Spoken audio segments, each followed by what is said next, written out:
Hello दोस्तों, स्वागत है आपका केवी एजुकेशन पर। और इस वीडियो में हम बहुत सारी मजेदार चीजें करने वाले हैं। मजेदार भी हैं और बहुत यूजफुल भी हैं।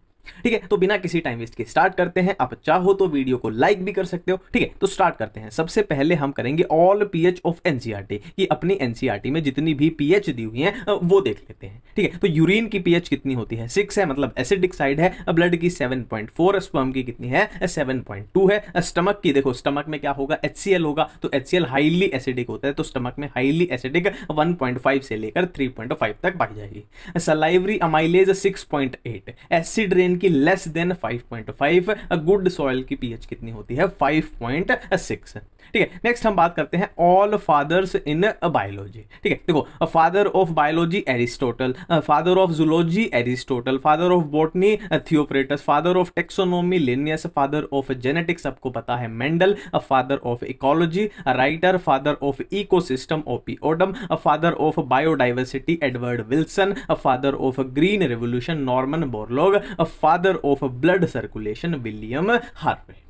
ठीक है, सिंपल है। अब इनमें से एक दो हैं जो एनसीईआरटी में नहीं दिए हुए, पर ये या तो यार याद कर लेना है ना, ये याद कर लेना, पूछ लिए जा सकते हैं। ठीक है, नेक्स्ट है ऑल यूनिट्स ऑफ एनसीईआरटी। देखो यूनिट ऑफ क्लासिफिकेशन क्या होती है? Taxon. Unit of nervous system क्या होती है? Neuron. Unit of noise pollution क्या होती है? Decibel. Unit of ozone thickness है ना, ओजोन थिकनेस बेसिकली एक क्वेश्चन ये है कि ओजोन थिकनेस को मेजर जिस यूनिट में करते हैं, किसमें? डॉब्सन यूनिट में। यूनिट ऑफ नेचर क्या होती है? इकोसिस्टम।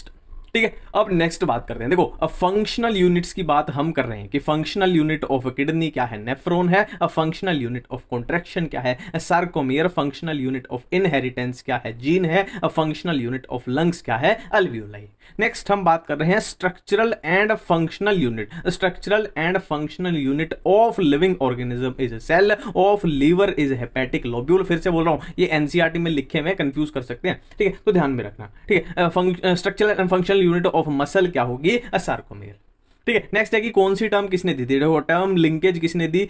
मॉर्गन ने। Term virus Ivanovsky. Term biodiversity Edward Wilson. Term species John Ray. Term ecology Haeckel ने। ठीक है, टर्म इकोसिस्टम टेंसले ने। Term mutation Hugo de Vries ने। ठीक है, नेक्स्ट बात करते हैं स्मॉलेस्ट यूनिट। स्मॉलेस्ट यूनिट्स की बात करेंगे। Smallest unit of classification is species. Smallest unit of ecological hierarchy is organism. Of environment is ecosystem. Of natural selection is individual. Of evolution is population. ठीक है, next बात करेंगे important days for NEET. देखो अब ये हो सकता है एनसीईआरटी में नहीं दिए हुए, पर ये पूछ लिए जाते हैं। मतलब नीट में इनसे पहले बोल रहा हूं मैं, इकोलॉजी सेक्शन में नीट में पहले इनसे क्वेश्चन पूछ लिए गए हैं। इनमें से डॉक्टर्स डे कब है? 1 जुलाई। वर्ल्ड एड्स डे, देखो एड्स वाला जैसे है इंपॉर्टेंट है, पूछा जा सकता है। 1 दिसंबर। वर्ल्ड अर्थ डे 22 अप्रैल। 22 अप्रैल। वर्ल्ड फॉरेस्ट डे 21 मार्च। वर्ल्ड हेल्थ डे 7 अप्रैल। वर्ल्ड ओजोन डे, अब ओजोन वाला इंपॉर्टेंट है, एड्स वाला ज्यादा इंपॉर्टेंट है, ओजोन वाला भी इंपॉर्टेंट है। वर्ल्ड पॉपुलेशन डे ये भी इंपॉर्टेंट है, 11 जुलाई। ठीक है, वर्ल्ड एनवायरमेंट डे वाले भी इंपॉर्टेंट है, 5 जून। वन महोत्सव जुलाई का first week. World wild life week ये भी इंपॉर्टेंट है, 2 से 8 अक्टूबर। वर्ल्ड हैबिटेट डे 5 अक्टूबर। वर्ल्ड पोल्यूशन डे, पोल्यूशन भी इंपॉर्टेंट है। देखो ये क्या है? पॉपुलेशन, ये क्या है? पोल्यूशन, 2 दिसंबर। वर्ल्ड कंजर्वेशन डे 3 दिसंबर। ठीक, नेक्स्ट बात करते हैं ह्यूमन बॉडी के कुछ फैक्ट्स हैं ये कि लॉन्गेस्ट क्या है, शॉर्टेस्ट क्या, लार्जेस्ट, स्मॉलेस्ट। देखो ह्यूमन बॉडी में लॉन्गेस्ट बोन कौन सी है? फीमर है। फीमर है जो थाई में प्रेजेंट होती है, थाई रीजन में। स्मॉलेस्ट बोन कौन सी है? स्टेपीज है जो कि कान में, ईयर में प्रेजेंट होती है। ठीक है, लार्जेस्ट मसल कौन सी है? Gluteus Maximus. देखो फिर से वही बात है, ये हो सकता है एनसीईआरटी में नहीं दी हुई, ये चीजें नहीं दी हुई है ना, ग्लूटियस मैक्सिमस रोए, पर फिर भी ये लार्जेस्ट लॉन्गेस्ट थोड़ा सा ना हिसाब रख लेना, क्योंकि कई बार इस तरीके के क्वेश्चन हमें मिल सकते हैं। लॉन्गेस्ट मसल सार्टोरियस, ये रहने देना, लॉन्गेस्ट वाला रहने देना, पर ये लार्जेस्ट कर लेना। ठीक है, स्ट्रॉन्गेस्ट कर लेना, स्ट्रॉन्गेस्ट कर लेना जो मसल, देखो इनमें करना कुछ नहीं है, याद थोड़ी करना है, एक बार देखा और हो ही जाएंगी, है ना। स्ट्रॉन्गेस्ट मसल अपने जबड़े वाली मसल होती है ना, jaw muscle.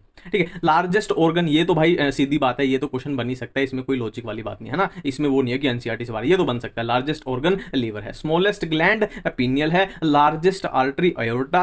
Smallest blood vessel capillary, capillary तो सबसे छोटी होती है, ऑटोमेटिक है। हार्डेस्ट मटेरियल इनेमल, इनेमल जो दांतों में होता है। ठीक है, मिनरल, मैक्सिमम मिनरल कौन सा पाया जाता है? कैल्शियम। देखो फिर से मैं बोल रहा हूं, इस तरीके के क्वेश्चन पूछ लिए जाते हैं, मैक्सिमम मिनरल कैल्शियम। बायो में नहीं तो केमिस्ट्री में भी इस तरीके के पूछ लिए जाते हैं। ठीक है, मैक्सिमम एलिमेंट कौन सा पाया जाता है? Oxygen. Largest cell female ovum. ठीक है। नेक्स्ट है, देखो ये तो अपनी बेसिकली ये तो अपना नीट का ही है कंटेंट। स्मॉलेस्ट सेल कौन सी, माइकोप्लाज्मा, बहुत सुपर हिट क्वेश्चन है। लार्जेस्ट सेल ओस्टिचाइटिस, ये भी है ना अपना क्वेश्चन है। लॉन्गेस्ट सेल नर्व सेल, ये तो अपनी एनसीईआरटी में दिए ही हुए। ठीक है, मैं फिर से बोल रहा हूं, इनको थोड़ा थोड़ा एक रीडिंग मार लेना है ना, एक दो क्वेश्चन कई बार है ना कि आसान क्वेश्चन था और बिना बात पे गलत हो गया। ठीक है, नेक्स्ट है important connecting links between living and non living के बीच में वायरस। ये भाई क्वेश्चन बहुत बढ़िया क्वेश्चन है। लिविंग और नॉन लिविंग के बीच में कनेक्टिंग लिंक वायरस होता है कि अकेला है, बाहर है तो वो नॉन लिविंग है, और किसी के अंदर किसी को इन्फेक्ट कर दिया, मान लो किसी ह्यूमन बॉडी में चला गया, तो वो एक तरीके से जिंदा माना जाएगा। ठीक है, ये रहने देना, ये रहने देना, इसको रहने देना। देखो मैं खुद ही उड़ा देता हूं चीजें, ये रहने देना। ठीक है, बिटवीन वायरस एंड बैक्टीरिया, ये भी आप रहने देना, इतना नहीं है, थोड़ा ध्यान रखना है तो रखना। ये भी रहने देना, ये भी रहने देना, है ना। ये कर लेना यार, ये एनिमल किंगडम वाले हैं, फिर से बोल रहा हूं, इनको कर लेना, इनको कर लेना। एनिमल किंगडम वाले जो हैं इनको कर लेना। वैसे इनकी ट्रिक भी मैंने बताई हुई। देखो मैं एक बार फिर से आपको बता दूं कि हो सकता है इस वीडियो में मैंने जो बताया है वो थोड़ा एनसीईआरटी से बाहर हो, है ना, पर ये चीजें अपने को पता होनी चाहिए। जैसे ये तो एनसीईआरटी है, इसमें तो कोई दिक्कत ही नहीं है ना। जैसे ये है यार, ये होनी चाहिए, पूछ लिया जाता है, उनको कोई दिक्कत नहीं है इस टाइप के क्वेश्चन पूछने में कि longest bone, smallest bone, largest muscle, strongest muscle, ये अपने को बेसिक पता होना चाहिए। अगर हम ह्यूमन फिजियोबायोलॉजी पढ़ते हैं तो पता होना चाहिए। जैसे इसमें है, फिर से वही बात है, इससे क्वेश्चन पूछ लिया जाएगा और कहां आप भिड़ते फिरोगे कि, है ना, ये नॉर्मल से क्वेश्चन है, पूछ लिए जाएंगे ना। तो एनसीईआरटी से बाहर का बोल सकते हैं उनको, है ना, कि बोलेंगे हमने तो नॉर्मली पूछा था वर्ल्ड एल्स डे, है ना, ozone day, population day, pollution day, तो ये इंपॉर्टेंट आपको पता होना चाहिए। ठीक है, ये तो सारे एनसीईआरटी के, ये अपने एनसीईआरटी के, ये भी अपने लगभग एनसीईआरटी के, है ना। वो फादर्स वाले मैंने बताए थे, इसमें हो सकता है कुछ एनसीईआरटी के बाहर है, पर फिर भी थोड़ा सा आइडिया होना चाहिए। ये तो अपनी एनसीईआरटी का है। ठीक है, थैंक यू, धन्यवाद।